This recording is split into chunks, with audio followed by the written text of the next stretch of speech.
For the culture. To be in your life.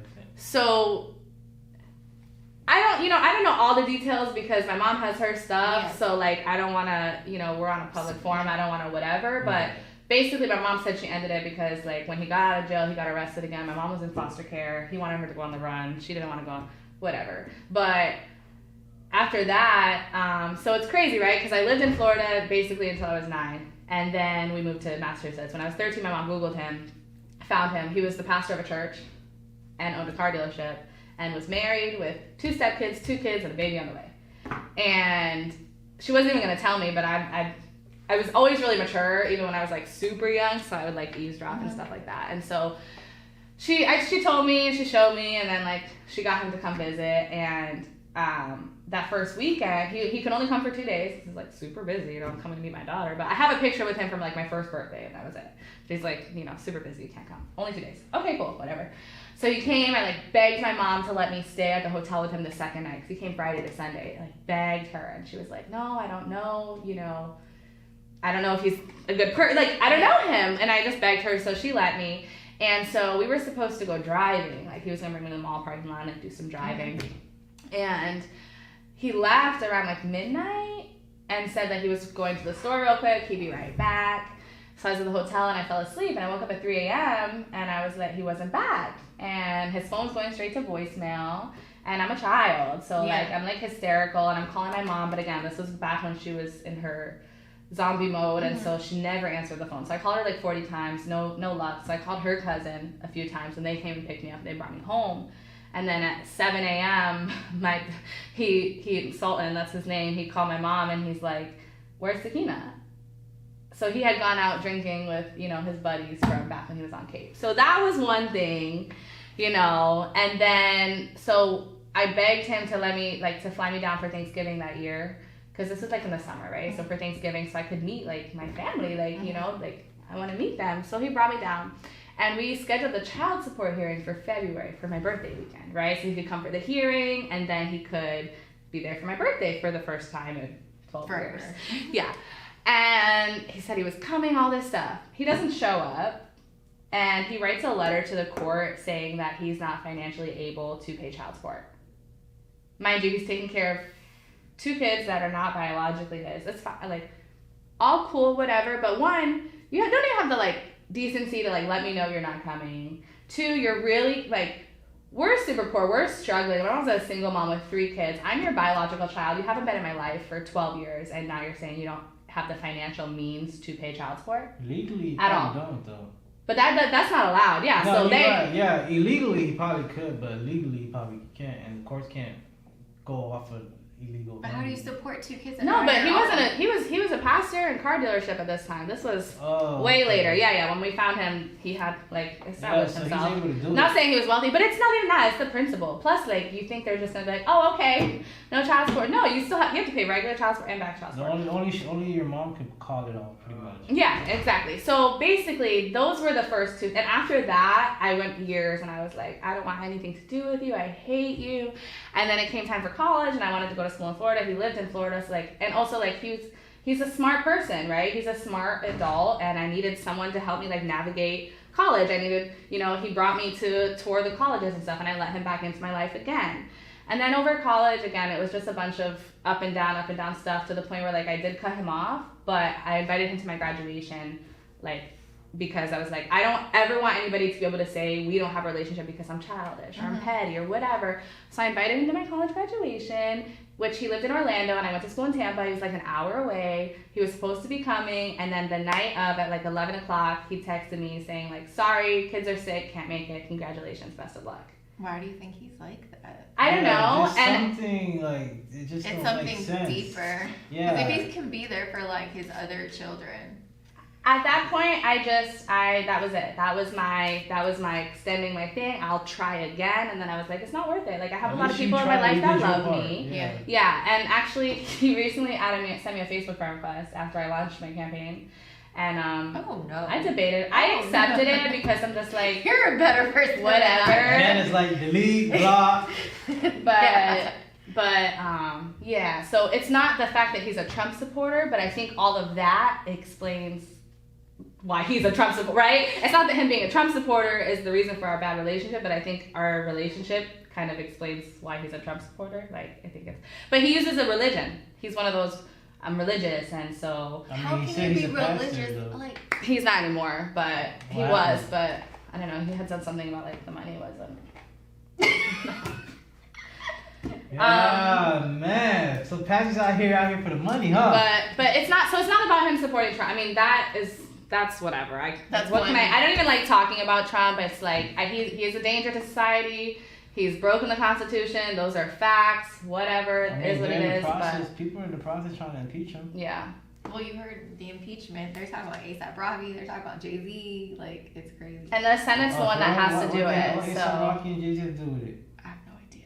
I didn't watch it. I gotta was look just into the that. snippets. I was just So like, can you be friends with somebody that's a Trump supporter? oh, Can you date somebody that's a Trump? Oh, I was gonna ask. I you. could not. And it's so funny because my boyfriend made a joke last night, and I don't remember what it was, but I was like, I couldn't date you. Separate beliefs. Nobody's gonna We be can have saying- separate beliefs, but that's a values issue for me. That's like you don't believe that certain people have the right to live. No, you but don't. most people, if you ask them why you support Trump, they're gonna tell you at the end of the day, he's making you more money. They don't believe anything else he's saying about whatever his belief. But that's even worse. So you're telling me like which isn't even true because he's not helping anybody make more money except for the extremely wealthy. Yeah, but that's what I'm people talking believe about. that. But if you're Extremely telling wealthy. me that you making money is more important than, children in child detention centers and more important than them being in court right now trying to overturn Obamacare and, make it so people with pre-existing conditions can't have health care. You're telling me that, all of that stuff, his support, at the Nazi rally, there was good people on both sides, like his endorsement of a freaking pedophile in Alabama or whatever it was, like those types of things are not important to you. You don't care about the life of other people because you're making some money. I think it depends on if you're an open-minded person and you can, if you talk about it and they're willing to listen and be open-minded, it's different than like they're just so strong in their convictions. Well, the people I talk to, and of course they're white. I was trying to talk to them to understand like their part of the story because I'm more like neutral. Like whatever's good for the country, I usually go for that. But then most of the Democrats, they try to sell you on a story, the same sappy story, and I'm tired of hearing the same. What's her name? Bill Clinton and whatever his wife's name is. Hillary. Like it's all the same stuff. They're all criminals to me. They're all on the same like motives. Dreams, Yeah, unicorns hopes and and dreams. chocolate fairies. I like Obama. Don't get me wrong, but I still think he was doing some illegal shit. Oh yeah, he increased our drone strikes, and stuff like that. And They're all so that yeah, is true though, right? But I think overall as parties, the values are still just really different. And I think of course. and that's my thing. And that's why I'm running as a Democrat, but because if you run independent, there's no point, right? So it's one thing to try and defy. It's one thing to try and defy the system. Yeah, centuries. Yeah. So I could maybe in 10 years, 20 years though, it might change because people are starting to go towards that side now. See, but that's the thing too. In my district, so independence is considered a party. Non-party affiliates, NPAs, it's literally they're not anything. There's actually way more of those than there are independents. People think they're the same thing.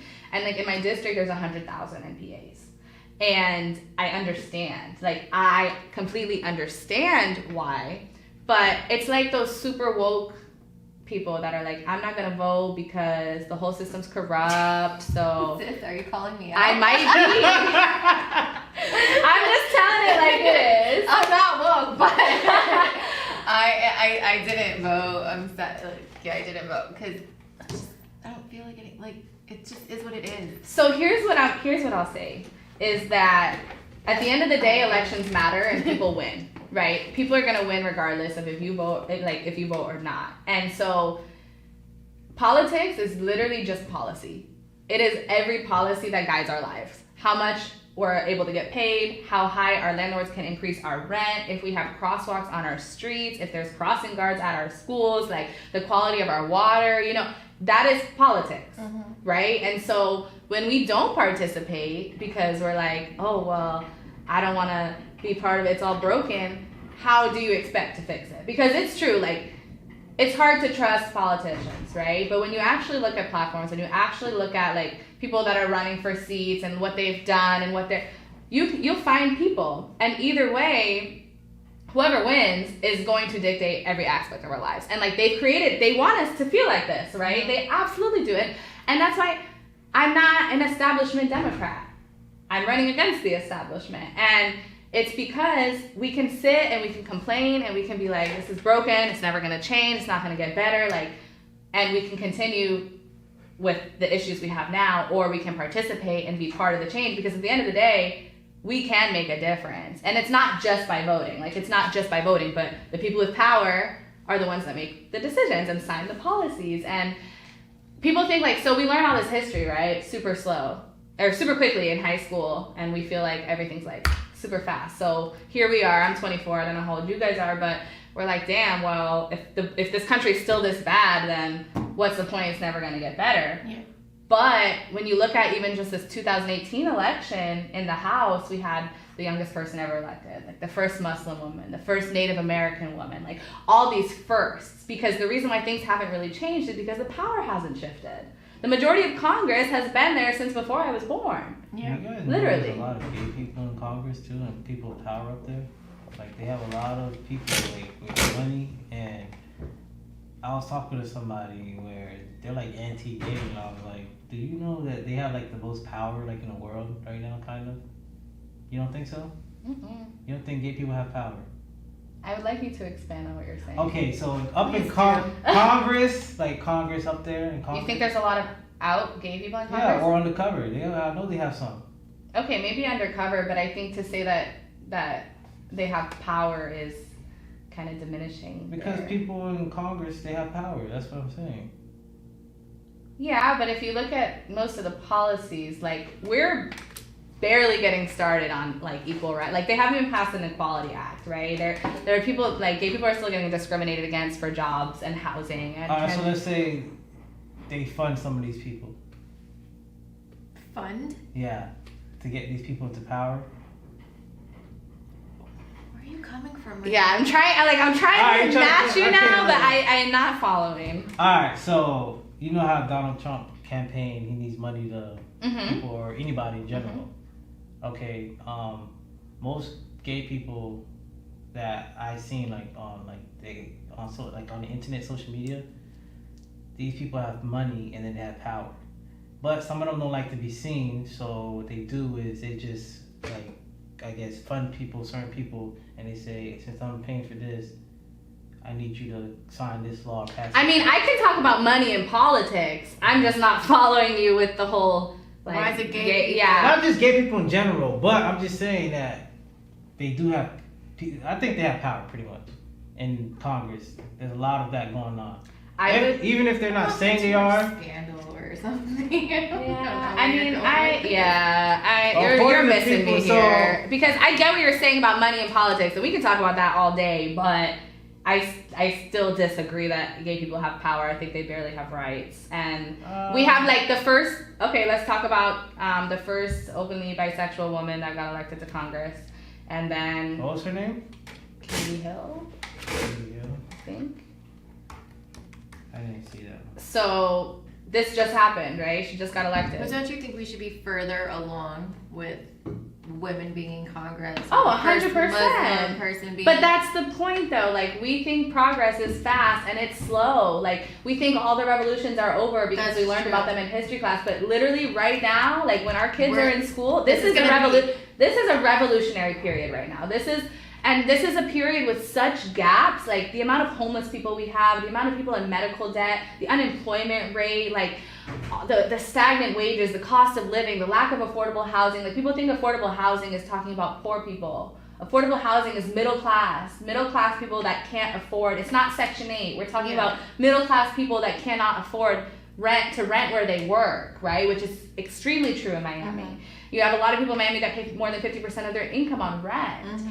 And so my rent was $1,600. And so like when you have, we're living in such a pivotal time because the policies that we pass over the next few years are going to really determine like the quality of life for us and how it continues. And so that's another thing I really try to tell people is that like we feel like all the fights are over because like slavery ended, but it didn't. Look at the prison system, right? We think, oh, well, segregation's over. We think, oh, well, you know, equal, like gay marriage is legal, whatever, but like gay people still can't adopt. You know what I mean? So it's, or can be discriminated against, you know, adoption.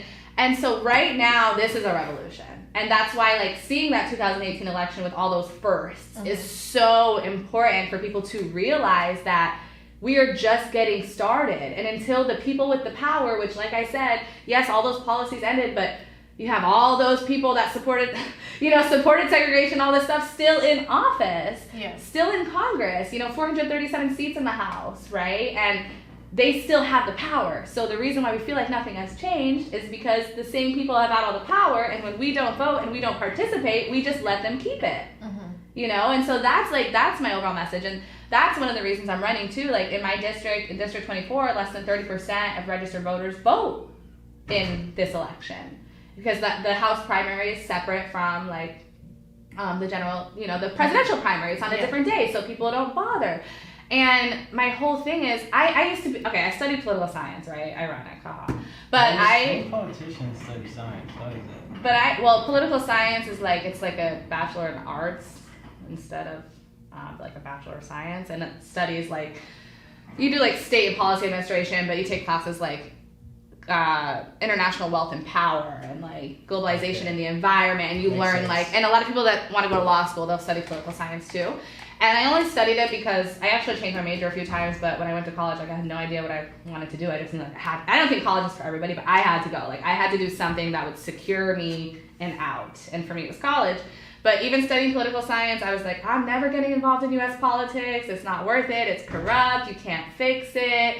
And we're doing okay right now, right? This was in 2015, whatever. Like, we're doing okay. Like, I'd rather go work on like international humanitarian crisis and international human rights violations and whatever. It was a line though. But then I like started connecting the dots. Well, to be more specific, in January 2017, I was in DC working with refugee resettlement. And that's when Trump came into office, whatever. And he did the travel ban, and he cut funding and all of that stuff for refugee programs, and ended the Central American Minor Program. And most of my clients were from Iraq and Afghanistan. They're called special immigrant visa holders. So they're people that worked with our military when we were in Iraq and in Afghanistan, under the promise that they'd be able to come here for refuge later because they're no longer safe, you know, in their countries.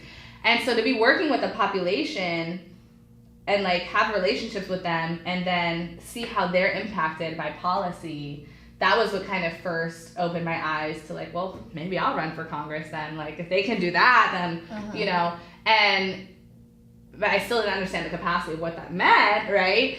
But because even like the long-term effects, right? Because he cut the funding and now he's trying to bring it down to 0 refugees that we accept, right?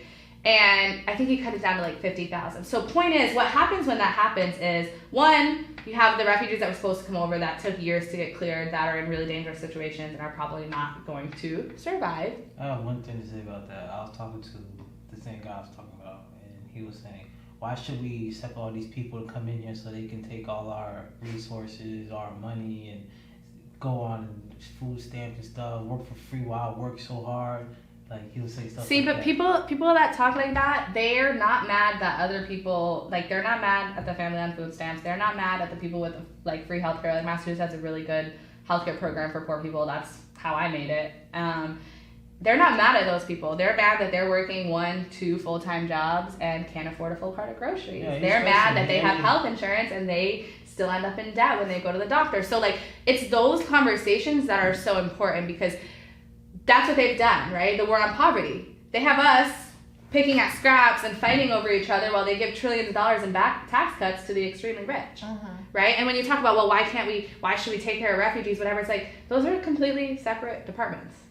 You know what I mean? And when they cut the refugee funding, it's not like they took it and they put it to education. It's not like they took it and they put it to address climate change or to address healthcare. They just took the money, right? And so what happens is long-term effects, because now with less refugees coming in, and less funding, they have to cut staff, offices have to close. And so once we do get things back to normal and we are accepting the refugees, like the normal amount of refugees, we're not gonna have the resources or the experienced people to take, like, to handle it. My thing is like, when it comes to like these immigrants that come over here that do these jobs like farming and cleaning hotels, do regular Americans want to do that even if they had the opportunity? No, they're not going to want to do that. They're going to think it's below them to do it. So what he told me was he works at a dealership, and he said that he knows a customer that bought a new car off of the money that she's getting paid off the government. Why he can't even buy a new car, and he worked a 9-to-5 job. So he was mad at that. He was like, "How the fuck I'm an American, but somebody come in here and they go and get paid by the government, and then it's so silly. They get a new car, and I can't even afford a new car." But then those same people don't support raising the minimum wage, and they don't support, tuition-free public college, and they don't support. But when you raise the minimum wage, you still gotta find a way to balance that out. You can't just raise it up. How do you raise the minimum wage? What else? What comes with that? So right now, there's an amendment 2 going through the House. Actually, I want to say something. It's not funny, but there's an amendment 1, right? That's gonna be not in the House, but in Florida legislature. Amendment 1 is an amendment, because we're talking about immigration, that says you have to be a citizen to vote. That changed, though, right? No? You already have to be a citizen to vote. It's just more fear-mongering about, illegals voting in our elections, and then Trump's going to come have his rallies in Florida, and he's going to be like, you guys have an amendment on the ballot that's going to change it, and then if they pass that amendment, they're just going to pass more voter restriction that's really going to suppress us, because illegal immigrants can't vote. It's a lie. I just had to throw that out there. No, so they can or they can't? You have to be a citizen to vote. Illegal immigrants cannot vote. I thought you said no, but that's the irony. No, that's the irony is they're paying all this money. The state is putting all this money to put an amendment on our ballot for us to vote on to make it so you have to be a citizen to vote. But that's already the law. So you see what I mean? They want to confuse people. They want people to not know what's going on. But better news is Amendment 2. So Amendment 2 is to raise the wage to $15. And what it is 2021 it will go up to $11, and then every year after, or $10, and then every year after that it will go up $1. So what's going to happen to the people that went to technical schools or went to 4-year colleges that aren't like doctors and lawyers, but they have a decent job? They're making $18, $20 an hour. Is that going to change? Is that going to be mandatory to be increased? So should it be increased? Yes. Is it going to be mandatory? I mean, no. But I'm not happy with that. But does that? But here you have to remember, the minimum wage was established to be the minimum amount that people can be paid to afford to live, to afford to survive. That was the establishment of the minimum wage. But don't usually, if the minimum wage go up, that means the person higher class wage usually go up too?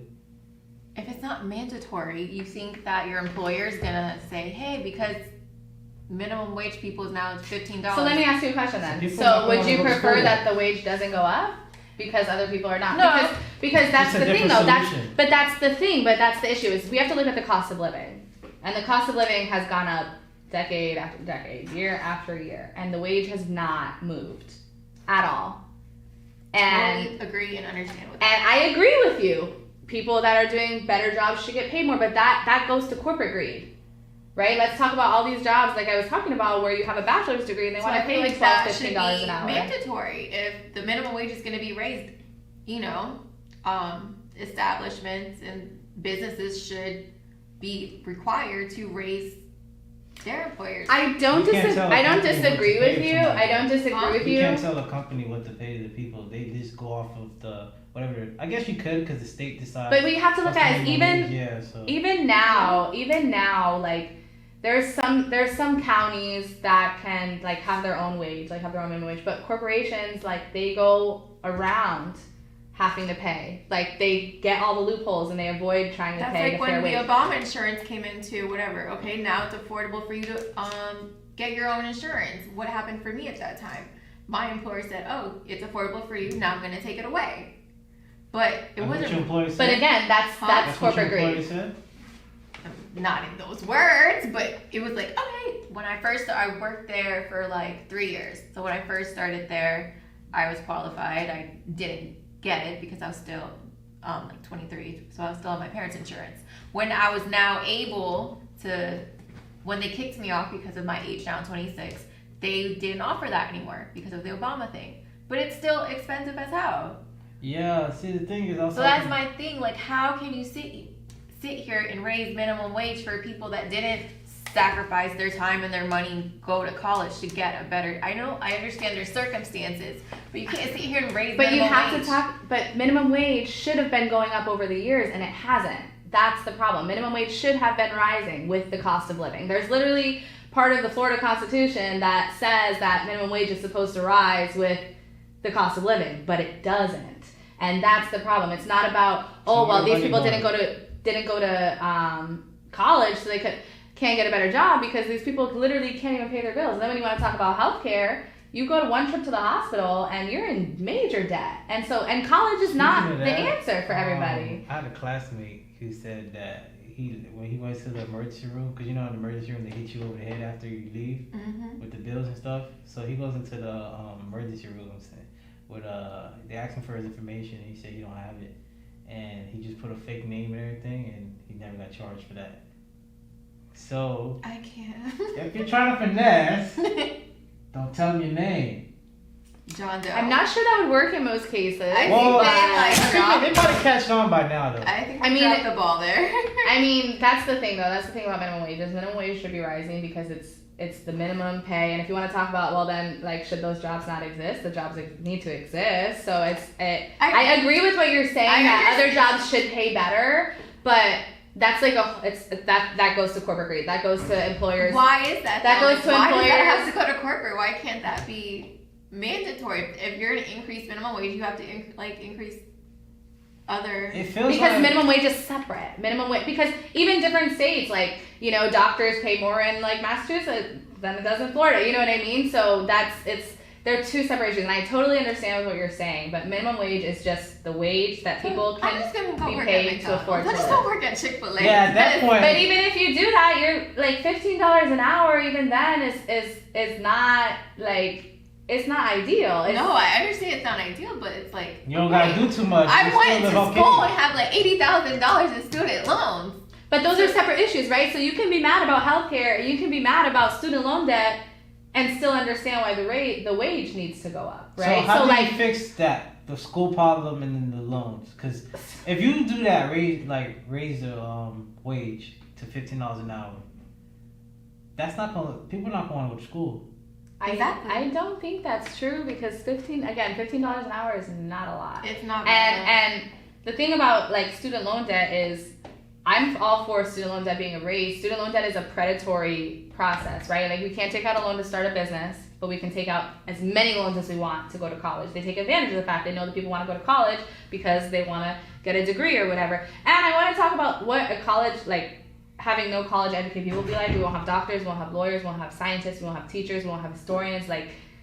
It's beneficial for society to have an educated population. So these predatory student loan debt, you hear all these stories about people that have paid $1,000s in their debt but still owe almost the same amount that they originally did because of the high interest rates and all this stuff. And it's same with college tuition, right? Every school raises tuition every single year, not because they hired better teachers, not because they, have all the, they built a new building, or athletic fees for a gym you don't use, or all this extra stuff, because they take advantage of the fact that people want to go to college. And it's same with healthcare. Everything in this country is for profit.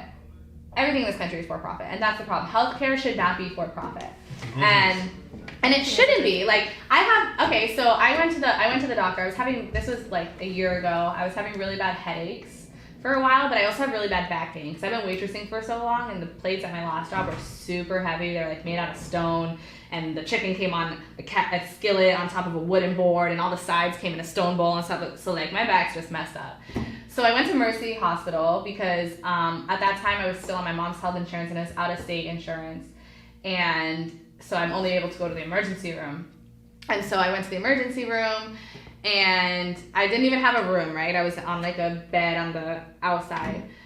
And the doctor came, and he checked my ear, whatever, my mouth. And I was like, yeah, just having really bad headaches. My back also has been bothering me, so I don't know, maybe they're connected. And he literally was he touched my back a little bit, and he goes, oh yeah, that's what it is. I'm gonna prescribe you some muscle relaxers, and You know, you'll be on your way. And I was like, I said, oh, I'm so sorry for wasting your time, like whatever. He's like, oh, he laughed. He goes, oh, don't worry, I'm gonna charge you the same anyways. Yeah, he got paid. I thought he was kidding. I didn't realize what he was saying. I get a bill. I get a $800 bill from the emergency room, like for being there, and I get a $980 bill from the physician's office, from the doctor. He billed almost $1,000, not to run any tests, literally not to do anything. He touched my back and said, "Yep, that's where your headaches are coming from," and billed me $1,000. Yeah, I work in the healthcare field, though. So that's why. So let's talk Medicare for all, because we're the only, and I say universal healthcare a lot because I really like to put in perspective that we're the only developed country in the world without universal healthcare, because not in every country it's not called Medicare, right? Mm-hmm. It's whatever their Canada got like a system like that. Mm-hmm. Canada, literally, has insurance. all the developed countries in the world have universal healthcare except for the United States, and we spend 7% more GDP. So like our overall, like the economy itself spends 7% more on healthcare than these other countries that have universal healthcare, and our life expectancy is 3 years less. Okay, so by giving healthcare to everybody, where's the money gonna be coming from? There's gonna be money taken out of somewhere just to do there's a few things. So Elizabeth Warren's healthcare plan is not including raising taxes on the middle class. How she's gonna do that? But 2-cent tax. Oh, so hold on, you said middle class, so not for everybody? So universal healthcare would basically, so here's the thing. They, again, are fear-mongering. Even Democrats trying to make us scared of universal healthcare, Medicare for all, right? What would happen is, depending on whose plan is implemented, I'm still learning. I'm still trying to find, like, Bernie and Elizabeth Warren just dropped 2 different Medicare for all policies, and like I'm all for Bernie's because it's like as soon as I get in we're gonna do it, but I'm also all for Elizabeth Warren's because she's being realistic on what it's going to take to pass that type of legislation, to get it through the private health insurance companies, to get it past, you know, the big pharma and all of these politicians that are paid by these companies, right? So I'm still trying to decide what method of Medicare for all and implementing it is the best. But overall, even if our taxes go up, the overall cost is going to be less. So between what we pay right now in health insurance premiums, co-pays, all these other fees, right? Because even after you go to the hospital, you still end up paying all this money. It's going to be less. So regardless of if our taxes go up a little bit, overall, our overall costs are going down and your healthcare is paid for. Like, when you go to the doctor, you're taken care of. When you need surgery, when you need a major surgery, it's not going to put you in debt, right? So that's what people are so scared of. They're like, oh, we're going to raise all these taxes and blah, blah, blah. But you need to think of overall cost, because your overall cost is going down. And for people that are like, oh, well, I don't even use healthcare. I don't even go to the doctor. Like, eventually you're going to. It's inevitable. So that's a stupid argument. And then the last argument that I can't stand, and Joe Biden keeps pushing it, is, well, people should be able to keep people like their private health insurance. I don't know why I'm making that voice. Oh my God. If my boyfriend's here now, he'd be like, who talks like that? Just like him. But he's like, you know, people like their private health insurance and they should be able to keep it.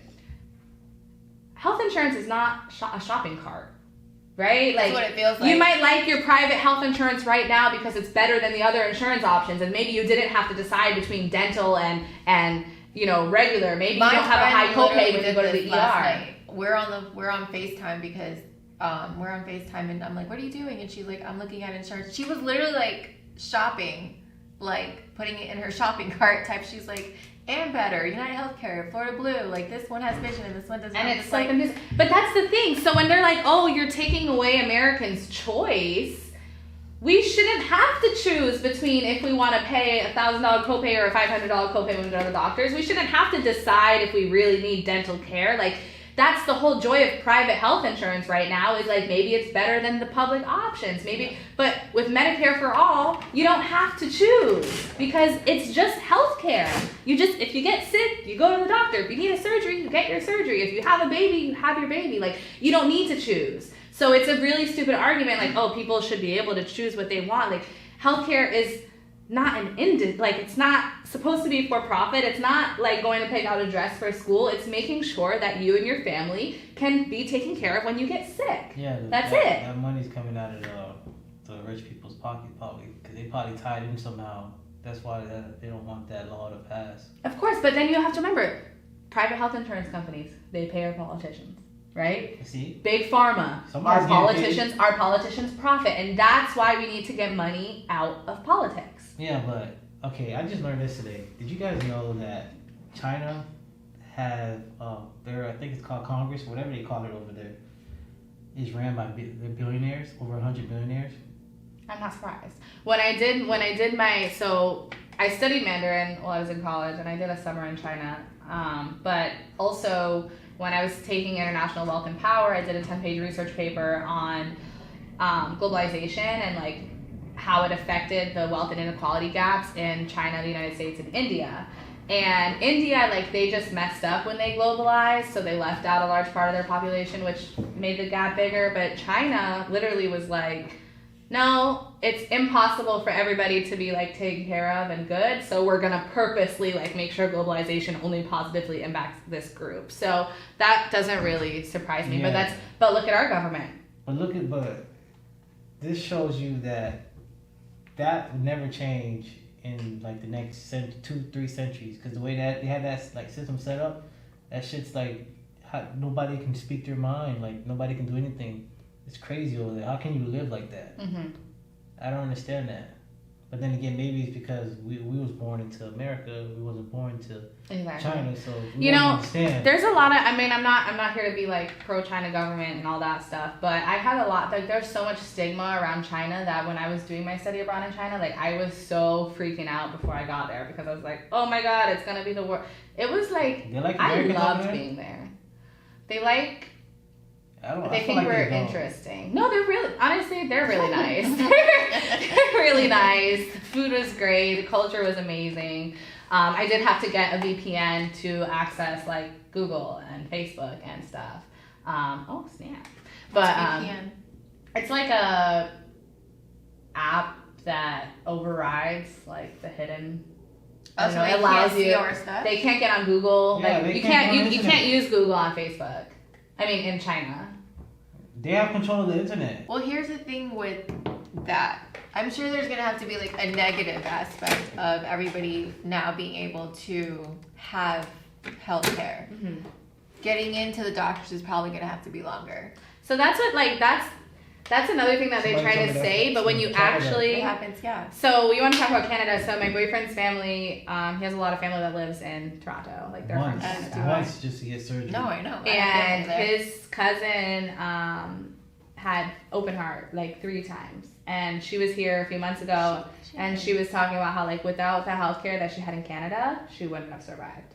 So, again, it comes down to these myths about what's going to happen when we have Medicare for all, and they spin these myths, and they want us to be scared of it because they don't want to pass it, because healthcare is a super profitable industry. And in my opinion, medical debt right now, like, it should not, if you have medical debt on your credit, it should not like have a negative impact on your actual credit score, because like 1 in 6 people I believe have medical debt, and it's almost inevitable even when you have insurance. I heard it gets erased in like 7 years. But what they do is they keep switching it to new companies, so it keeps getting reopened.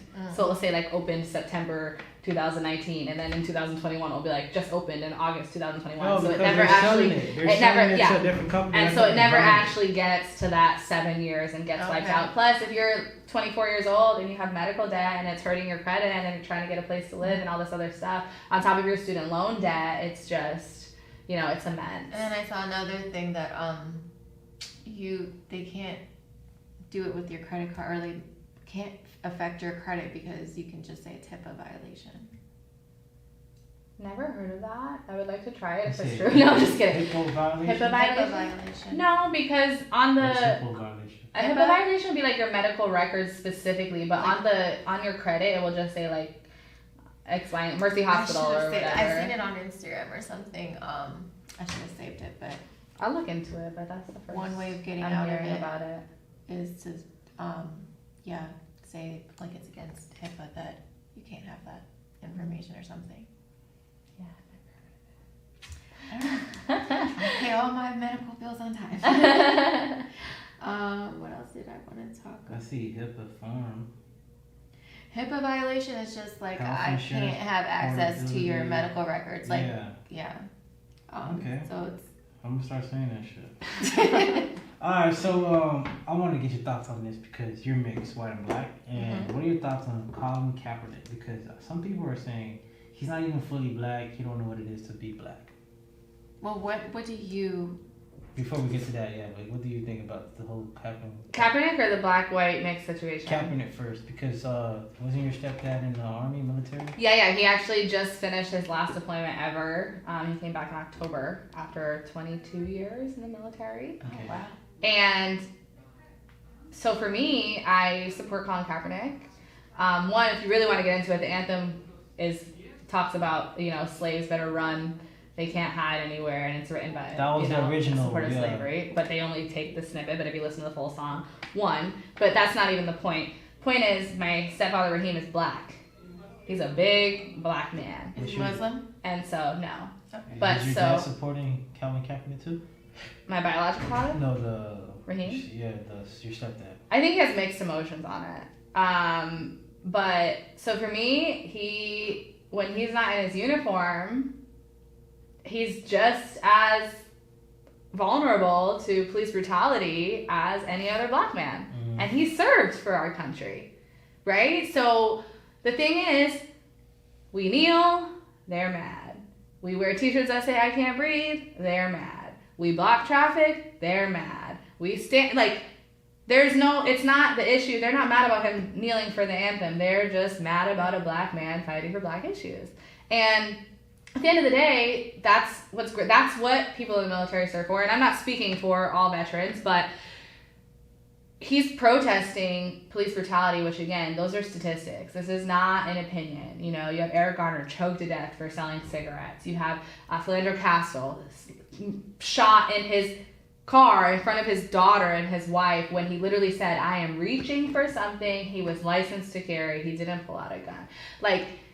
You have people shot running away in the back. You know what I mean? And so this is grave injustice. And I'm not going to compare Colin Kaepernick to MLK, but when has ever fighting for civil rights been easy? Or when have people ever looked at it and been like, yeah, that's the right thing?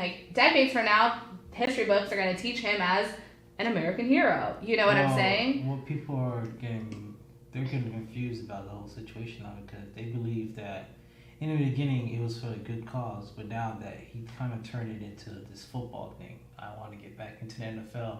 So that's what people are mad about.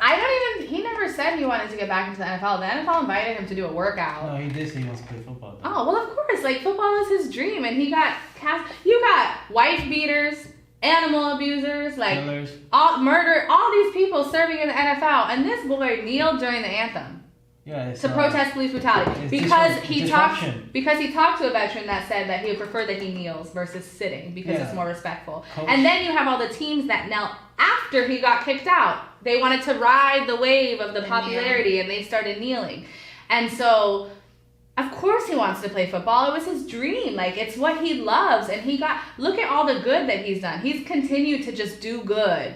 Not even just in the U.S., but all around the country, right? Despite losing his career. He could have said, you know what, I'm going to stop fighting for what's right just so I can play football. Yeah, but he didn't. I commend him for that. And then I do want him to speak more, though, or do an interview with somebody. What the NFL just did, though, inviting him for a workout. It was fishy. Because they wanted him to sign a waiver that gave away his rights. That was the whole point of the workout. All the NFL players signed that same waiver though. His was just changed by a sentence or something like that. That sentence probably meant everything. It had something to do with his rights to speak out against the NFL. I mean, he already doesn't speak as it is. He couldn't sue them if nobody picked them pretty much. That's what that contract was saying pretty much. So, and he didn't trust them because he wanted his own media there because you don't know what they could have. And who could blame him, really? Yeah. And then you look at the NFL owners, they're all white men. Oh, they got Jay-Z on the board now. It's extremely frustrating, and it goes back to the issue with the Tamarack commissioner, and he was told that you're airing a personal grievance, and it's not. It's a community issue. People are dying. You know what I mean? And we're still fighting. Like, we're still fighting for justice. It's happened. He knelt years ago, and the issue has not gotten any better. You know what's crazy? Picture the cops don't even remember him at all. It's because he did it for so many people that he's like, who are you? Mm-hmm. Like, what are you talking about? But yeah, so Colin Kaepernick, I support him, and if people don't like him kneeling for the anthem, they can just ignore it like they do racism and police brutality. Yeah, that was a good answer, but What do you identify as? Black or white? I mean, I tell people I'm mixed. People always ask me, what are you? I thought you were Hispanic or whatever. I definitely identify much more with my black side. But it's not, you know, and so when you said, oh, well, he's not even fully black, I've gotten that. I know I'm going to continue to get it, but it doesn't, I don't care. It's a thing now for people that have a portion of black in them to identify with the black fully, because now it's a thing, like it's cool, like, oh, I'm black and this is... I mean, I think it's more common for like white people to appropriate black culture than it is for like slightly black people to be like, oh, I'm black. For me, it's just like I recognize my privilege as a light-skinned black woman with blue eyes and curly hair. Like, I absolutely recognize that privilege. I have no idea what it's like to walk in the shoes of a dark-skinned black woman, and I never will. And so it's my job to also use my privilege to put their issues on a pedestal and to fight and to continue to fight for the black community, right? And anybody that wants to say, oh, well, you're not black, I don't care. It's stupid. If they want to say it, they can say whatever they want. I'm not, and I don't feel like a victim because of that. It's not like I'm nowhere near victimized compared to, you know, the black population. So obviously people say that, you know, I don't know if you watched Dear White People, but, you know, so, and I was like, dang, like, I'm just like, you know, but even she's a little blacker than me because, like, my hair, right? And so, I think it's a really stupid argument, and I think that instead of like when black people say it to other black people, it's kind of silly because like we should all be mad at the actual people that are oppressing us. But at the end of the day, like I don't really care. What, you know, I did grow up more with my white mom, so like I do wish I had like more culture. You know what I mean? Like more culture, and like my boyfriend's family, they're from Trinidad. And so I love that, like, they have so much Caribbean culture and all this stuff. So, like, my kids will have that. But I did, like, grow up more with my white side, but I identify more with my black side. Okay. And I think, like, black issues are, like, kind of the biggest issues right now. Because when we talk about everything, black people are disproportionately affected by every single issue that we do talk about. So. You don't like the phrase, struggle is good and it builds character. I don't. Well, not like, I do understand that like overcoming adversity and like challenges, of course it builds character.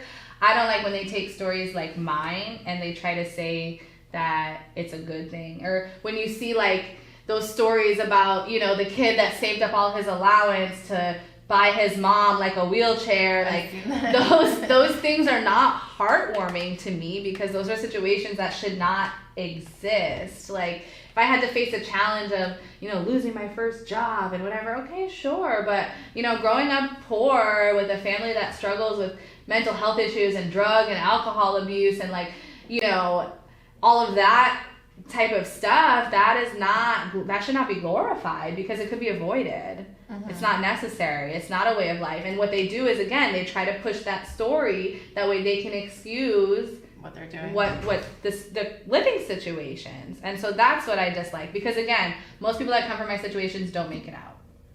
And it's a miracle that I did, and it's only because I had a village. I had so many people supporting me, even if it wasn't like my immediate family. And that's why I'm here. And thank goodness I didn't end up ever like trying drugs or, you know, with super, you know, bad depression or like really debilitating anxiety or something like that, because a lot of people do end up with those problems. Yeah, you could have went down a whole other path. Exactly. And on top of that, like Massachusetts, like I said, they had a really good healthcare program, so we never paid for anything. We went to the emergency room when I needed to have a cyst removed from my throat in 5th grade. Like, we didn't pay for any of that. So maybe if I had lived in a different state where we didn't have that program, you know what I mean? So it was a lot of different components that helped me survive and become the person I am. And it shouldn't be glorified. Great, cool, I'm glad I did it. But to set that standard as, oh, like, pull yourself up by your bootstraps, like, so amazing, oh, more people should be like, no. What we should do is change the systems that allow those situations to even exist. Okay, and I didn't realize that there was I guess the government was deporting non-citizen immigrants, veterans. Yes. So they fight for the country. They're allowed to serve. Yep. And then they come home, whatever the case is, and they say you got to go back to your country. So this has been happening more frequently with the current administration. And what's really frustrating is we've been telling everyone that the immigration policies we're facing today are based off of racism. They are. And Stephen Miller, who's been like the head of the immigration policy for Trump, just got outed. Like all these emails that he sent to all these white supremacy websites and all his Nazism support and all this stuff just became public. And we're like, we've been telling you this. We've been telling you this. That's why we have children in cages. We're literally taking kids from their parents and putting them up for adoption and deporting their parents without their children. Like, we're deporting immigrant veterans. Like, it's insane to me. And it's a race problem. And anybody, when we were talking about Trump, and you're like, some people are open to, again, those are the people that they're not mad at the poor people. They're not mad at the black, like the immigrants. They're just mad at the system. And when you have those conversations, there are a lot of people who just don't know what they don't know and are willing to, like, you can change their mind. Mm-hmm. But those people that are just diehard Trump supporters, diehard, Trump's not racist, the immigration policy's not racist, I don't even bother having those conversations because they go nowhere. They go in circles. And the other thing, too, with immigration is there are two separate issues. The issues of the people coming over the border now and the issues of the people that have already been here for 10, 20, 30 years are separate. Mm-hmm. And they're getting treated all the same, right? Like, our failure to pass good immigration policy with a better path to citizenship and all these things, and whatever we did to destabilize these countries and why they're coming over here, deporting people that have been here for 20 years because they don't have documentation, when they have kids that are American citizens. You deport their parents, who their whole life is here, their kids go into the foster care system. Not only is it bad for the economy and bad for our welfare systems, but then you're creating generations of children who grow up with trauma and are going to end up poor and on the streets in the future. Mm-hmm. So it's just a crazy cycle, and it's just so frustrating that they are looking at immigration as just one big thing, and it's two totally separate issues. Not to mention the issue of detaining children. Like Homestead finally, like they got shut down for hurricane season. You know about Homestead, right? Mm-hmm. And then they finally just announced that they're not going to reopen it. But even then, we were paying like $700,000 in our tax money a day just to keep the empty prison open. Hold on, that's the prison's name, Homestead? Homestead Child Detention Center. Oh, I thought you were talking about the city. Oh, no. Well, Homestead is a city, but we had the largest for-profit child detention center in the country in Homestead. Where was that, Miami?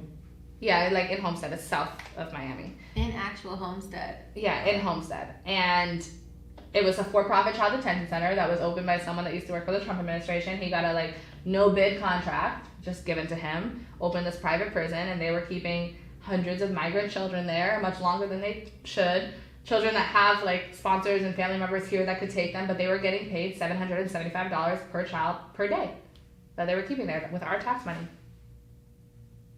They can be using tax money for so many other things, but they won't. Exactly. So when they want to talk about why we can't fund education, we can't afford healthcare, we can't afford, all these different things, remember that. We can. They don't want to. We have going into some people's pocket. Exactly. So it's a broken system. Voting is not the only way to fix it, but it is necessary because at the end of the day, the people we vote for or don't vote for create the power to pass the policies that dictate every aspect of our lives. Go ahead. What do you think is going to be your biggest struggle running for Congress? I would say the money, because again, I'm all trying to get money out of politics, but right now it's all about money, and I am running against a Democratic incumbent. So, people are when you're with money, they use the money you raise. You have to use the money you raise to pay for everything, right? T-shirts, flyers, staff, TV, radio, everything. But also they use how much money you raise to determine if you're even a qualifying like, you know, a competitive candidate. So when you run against an incumbent who has like $300,000 on cash on hand from the last election cycle because they don't really like compete, like they don't really campaign, you know, they just win off of like name recognition and like their legacy, which is great, right? That's awesome, but it's not about any one person. It's about creating more change and more movement within the district that's going to live on after the election cycle, and, you know, raising community. For me, it's community engagement, right? Like in the month of November and December, they're in session for 9 days out of the month. So when they're not in DC, they should be here in the communities, like every day, working with our local elected officials to help them with their causes, nonprofits, and like being with the people, right? Not just the hierarchy of, you know, individuals that have the power, and it's like a clique, you know, it's like a clique, and that doesn't do anything. That doesn't do anything for the everyday people who don't participate in the system because they don't believe in it, who don't think anything's ever going to get better, who have no hope, who you know, think nobody's fighting for them. Like I said, we're living through a revolutionary time, and we're not going to get these progressive policies passed without everybody fighting for it. Like, this is a time for people to be marching in the streets because the quality of life in the United States has gone down so much. The suicide rate for 18 to 24-year-olds has gone up 56% in 10 years. I had a statistic that I wanted to talk about that I found. It says there's a new study that finds Black children and teens, the suicidal rates went up from 91 to 2017. Yeah. That's crazy. I heard about that too. So, and then like it's among Black teens, it's also among young people in general, and that's because like people have no hope. And that sounds super cliche and but it's true. Like, if you're struggling every single day and you just can't see how it's gonna get, like, even when I was growing up, I never thought about what I'd be doing when I was 24. It was just like tunnel vision, like get to 18, go to college. That was it. I didn't get to dream about like, what do I want to do with my career? What do I want to, it was just like, get out. And luckily I saw my way out, but I understand people that can't. Mm-hmm. And it's sad and it's crazy. But like I said, we have people living in their cars. We have such a huge homeless population, and that's only the people that are accounted for. And people, like, being homeless is not one issue. Like, you can't address homelessness without addressing every other thing that keeps people poor. And so, like, I understand why the suicide rate is rising, and it's like, it's almost an epidemic, you know? Mm-hmm. And it's like, what can we do about it? Because at the end of the day, like I said, I get it. Voting is not everything, politics, whatever, but it's the quality of life, and that comes from the policies that are passed. Like, that just is what it is. And when young people are killing themselves, you know, and we have no representation in Congress. Even AOC's 30, right? And she's the youngest person, and it's just, and that's one person. And that's why we, like, it's time. We need representation. We need our voice, our stories, our issues pushed to the front, because being 24 right now is much different than being 24 in the 70s. Mm-hmm. That actually, talking about being 24 brings me to my other question. What do you think is the difference between millennials and the generation before us, Generation X? I never really thought much about that. Yeah, more babies than I mean, we grew up, I think social media definitely, because we grew up with at least the first half of our life not having social media and not having all of, you know, every aspect of our life scrutinized and like made public. And these kids have had social media available to them since like they were 10. And I think that does a lot for like... Well, Generation X is a generation before us. Yeah. Not coming out. Like, okay. We're millennials. One's coming after us. Yeah. I was thinking of the younger people. Yeah, they have more babies than us. So not boomers, but Gen X. Yeah. I mean, I don't really know. They have a lot of debt too. Like, I don't think we're that different. Like, people talk about millennials and like how we're struggling and all this stuff. I definitely think that Gen X had a little more opportunity, again, with like cost of living compared to the wages and all that stuff. But they too, like, when we talk about these issues, I think that we forget that those people have tons of student loan debt. They have tons of debt. Like, the same issues that are burdening us are burdening them as well. I think our generation is taking more advantage of our opportunities than That I think we're more aware of, like, we're more health conscious. We're more woke, I would say. Yeah, I definitely. And I think social media has something to do with that too. Yeah, I think this is just our time to make a change. Mm-hmm. And I think they looked out, like, I remember, like, when I was in high school, because I'm 28, I just remember, like, you know, people that the Generation X, oh, they're not going to do anything. They're, like, they don't care about anything. yeah, this they and used to that. talk down on this. Now look at But I us. think our generation does the same thing with the Gen Z, right? Is that the ones that come out? Like I think I think that we do the same thing. I don't, but like I think that it's almost like when it's like your little brother, and you're like, you know, that's true. Because I think it's just like a common thing, and it's just like people being like, oh, millennials have it so easy, and they complain so much, but it's like we don't. Yeah. Like we don't have it so easy, so. But again, I think we need to stop fighting each other and fight the systems. Like, we need to fight the systems. We spend so much time arguing about stupid crap and the poor against the poor and this generation against that generation when really we're all drowning. You gotta be smart when you find a system, because look at, what's his name? Give me a second. Damn, what's his name? I keep forgetting his name. Fighting who? The system, Is he locked up? No. Snowden. The whistleblower. He trying to fight the system. So did you guys hear about, what is her name? Victoria? No. Justice? No. Oh, I can't remember her name. So she was like 20 something years old, like young 20s, early 20s. What is her name? Year? No, like 2016, 17. She worked for like the NSA or something. Oh, I heard about something like that. What is her name? It's like a really happy name. I can't think of it, but she released documents trying to like tell people, because like a lot of our government knew that Russia was trying to hack the election, and so she released documents because none of the correct avenues were working for her, so she released documents to be like, hey, like Russia's hacking our election, like hello, and then she got she's in jail. Yeah, I'm just gonna keep that. But then you got the people like money laundering and embezzling and all this stuff, and hey, they're not in jail. Yeah. Her name is what? Reality winner. Yeah. Wait, what? Reality winner. I don't know why I thought it was that. I thought it was like Victoria Justice. She's 26-year-old. She's in 2006, and she was from Georgia. 2016, right? Yeah. She was talking about Russia. I guess. Counsel Robert Mueller.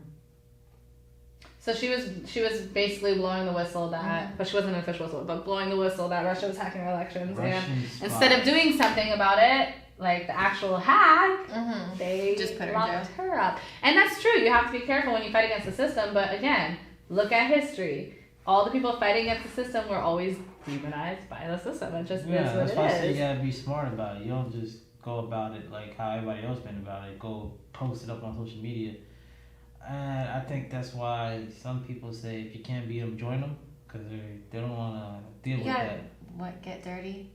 In my opinion, I mean, I don't mean can't beat them, join them, but for me, it's like I can sit and like complain from the outside about all this stuff, or I can get on the inside and make a difference. And like that's why I'm running for office, because, and again, I feel like everybody has to run for office, but like it's not as easy as you think it is though when you get inside. Oh, I know. Yeah. I know. Some people are like, so they get turned, or they just like. But it's like every one person, every seat, every additional person that we add is adding to the power, right? And it is hard.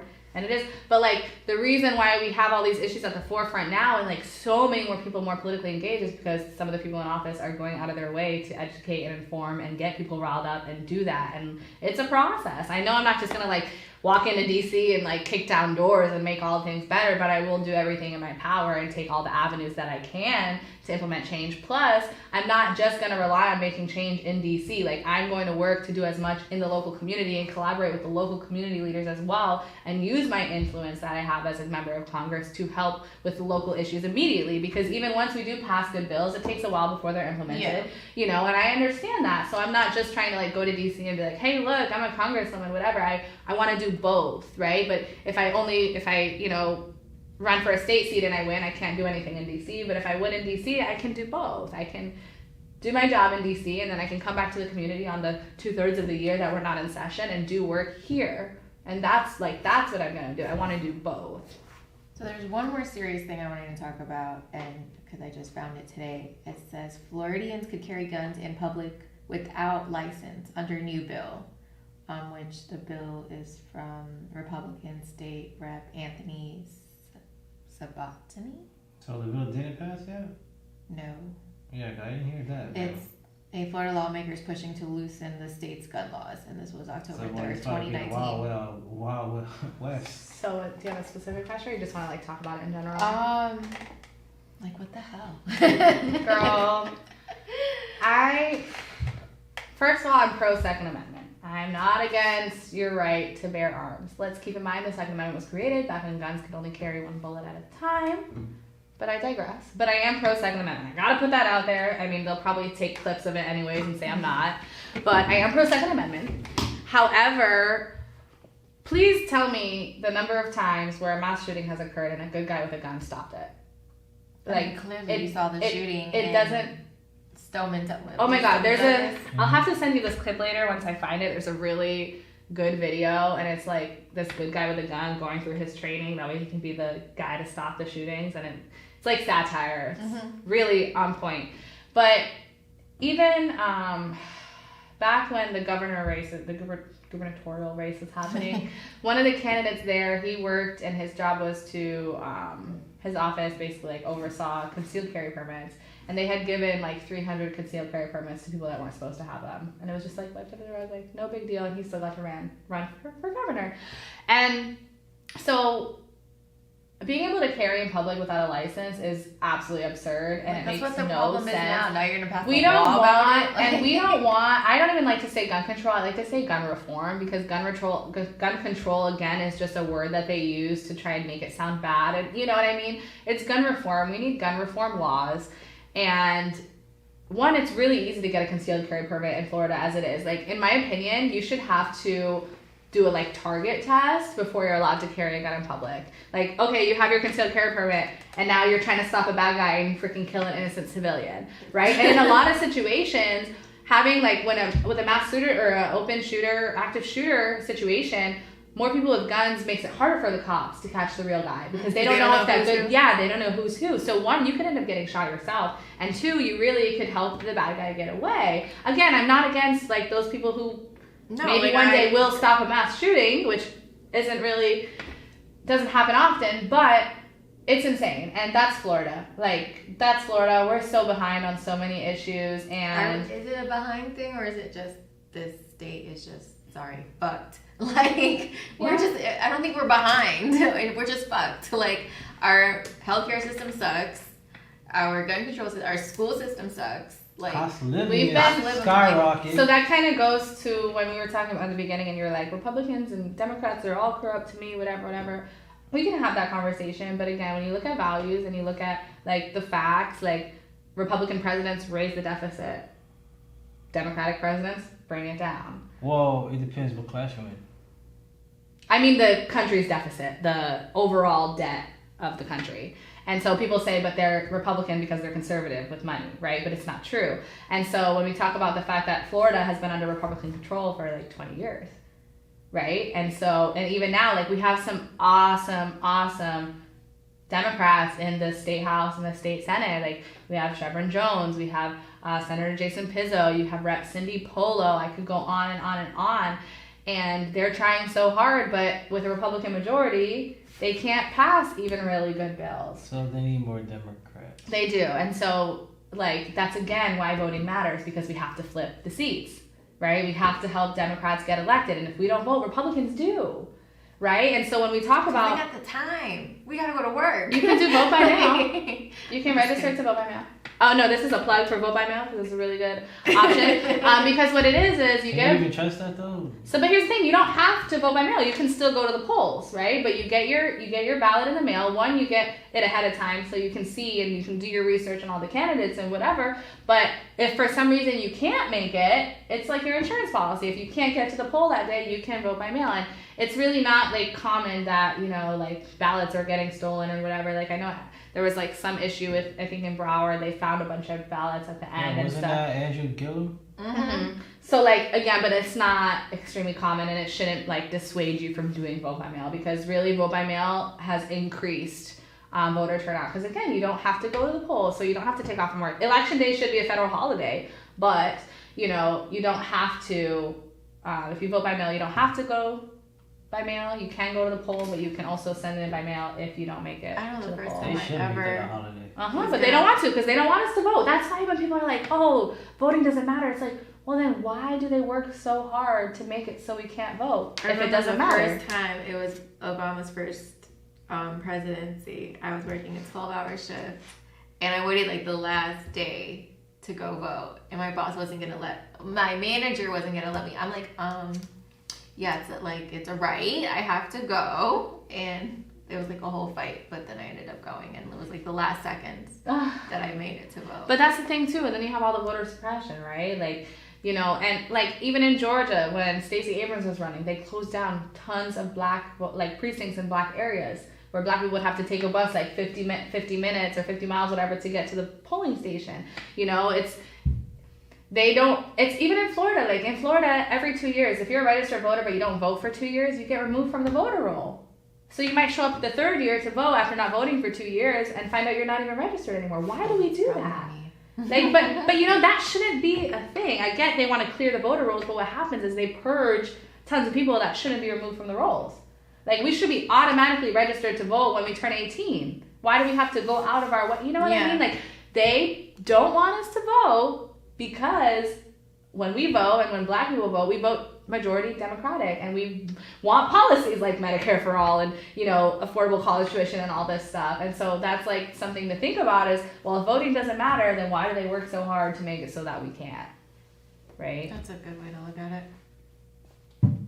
Okay, so on July 26, 2017, Trump banned transgenders from the military, and you want to reverse that So what's the process of reversing that?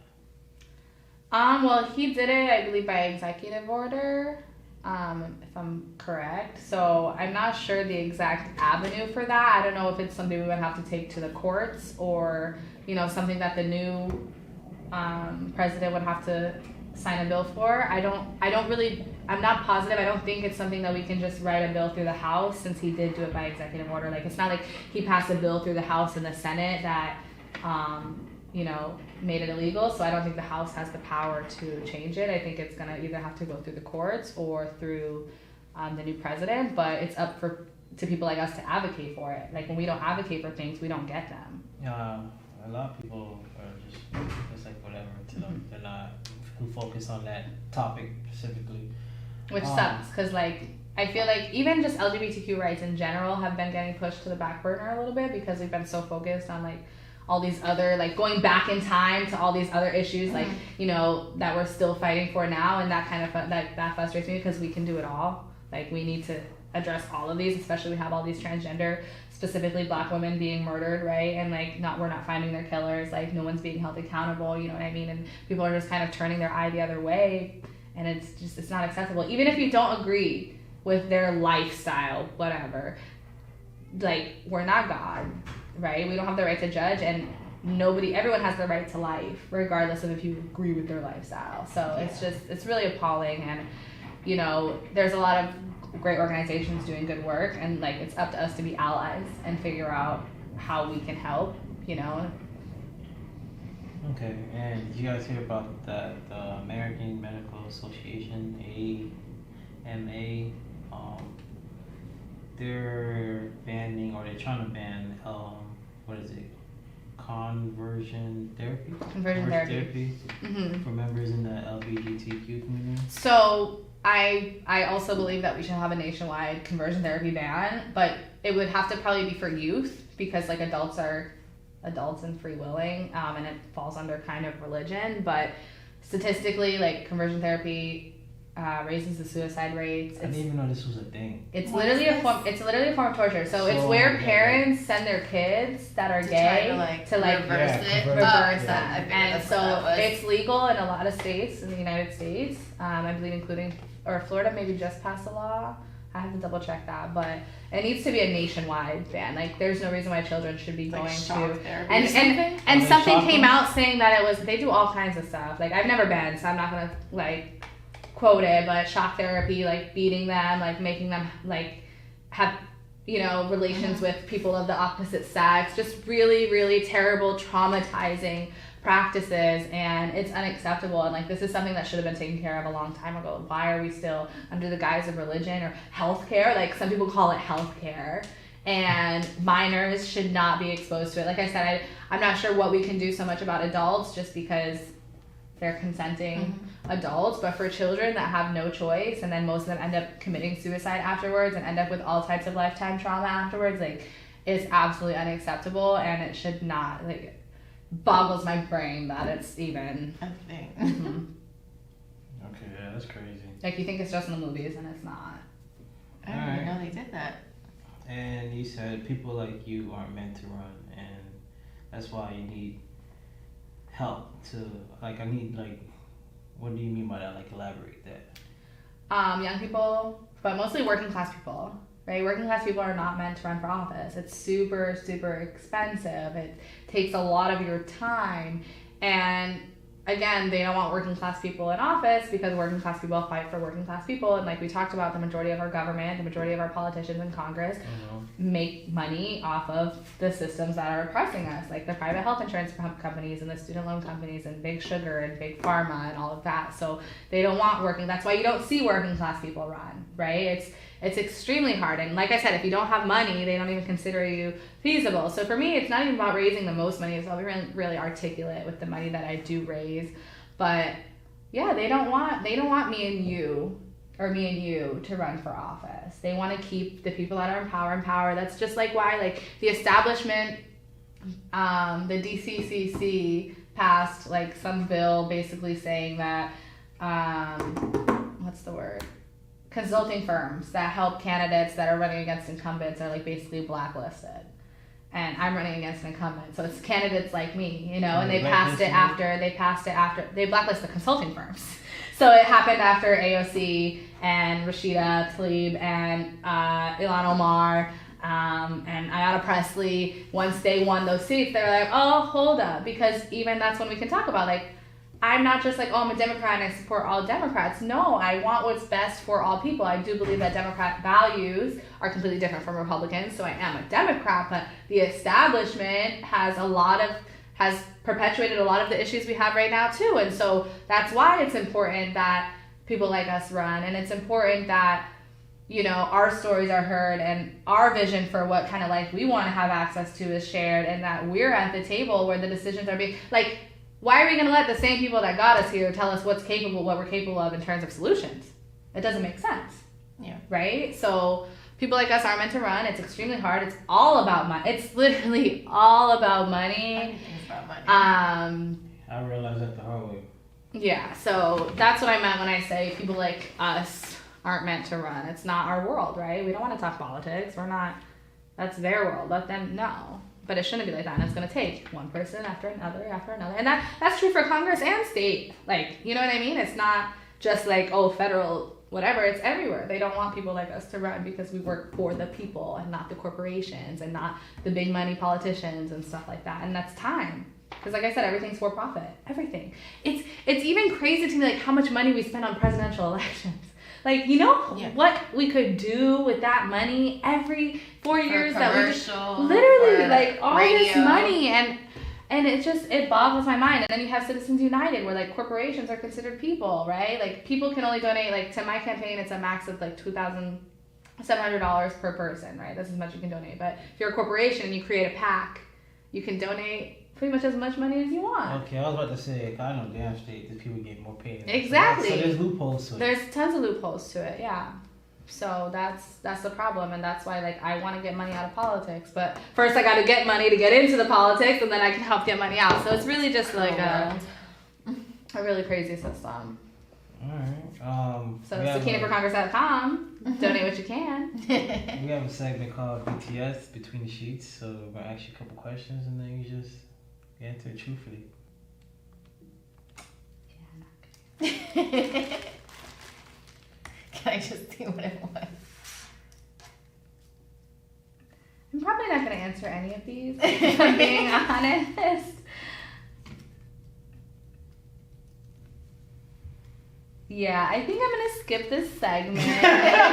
But, you know, it's also like, I mean, maybe you could bring a man on here and they could like talk about this stuff and it's all funny, but you also have to remember like women are also held to a very different standard. Oh, no, for sure. Especially in this realm of sex and, you know, femininity and all this stuff. It's a major double standard, and so I'm gonna take the other road and I'm gonna pass on this. But Plead the fifth. you know, yeah, just because it's just not appropriate for what I'm trying to do, and yeah. No, I get it. Yeah, that's all. But it is a double standard, so it's a major double standard. I don't but think so. I think it is a double standard. Men look at you as a woman differently. If even women look down on other women too. yeah, I totally agree. I don't agree. You're a different man with You're different a viewpoints. man, so you probably wouldn't understand. You're probably too. You guys are targeting my manhood. You guys are No. generalizing It's things. not that. It's just what 2 out of 10 men are gonna sit here and be like, "Oh no, it's fine. Women can have all the sex they want, and it's fine." But No, the rest. these is about questions about how many.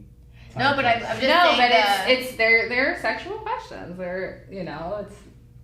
And then they can look. And then they're gonna take that one clip of me talking about this and they're gonna run with it. It's not, just doesn't make sense for me to Alright, answer. thanks for coming by, and you want to tell everybody where they can follow you and keep up with Yeah, awesome. So my website is www.sakinahforcongress.com. I guess I'll spell my name for you. It's SAKINAH. My Facebook as well is Sakinah for Congress. My Instagram is Sakinah for Congress, and my Twitter is Sakinah Latola. Like I said, if you can make a donation, that would be amazing. Grassroots campaign. I'm running to help the people, and I am of the people, working class myself, and so we're gonna make some great changes. And it was a pleasure being here with you guys tonight. That's where everybody can donate. Grassroots.com. Oh no, SakinahForCongress.com. Okay. Yeah, you just hit donate. It brings you directly to the donation page, and you can donate right through there. bio. It is, and my website is on my Instagram bio. Okay. Yeah. So, all right. Yeah. Thank you for coming. Thank you guys. It's Hopefully we can do this. podcast. We can do this again when I win. Talk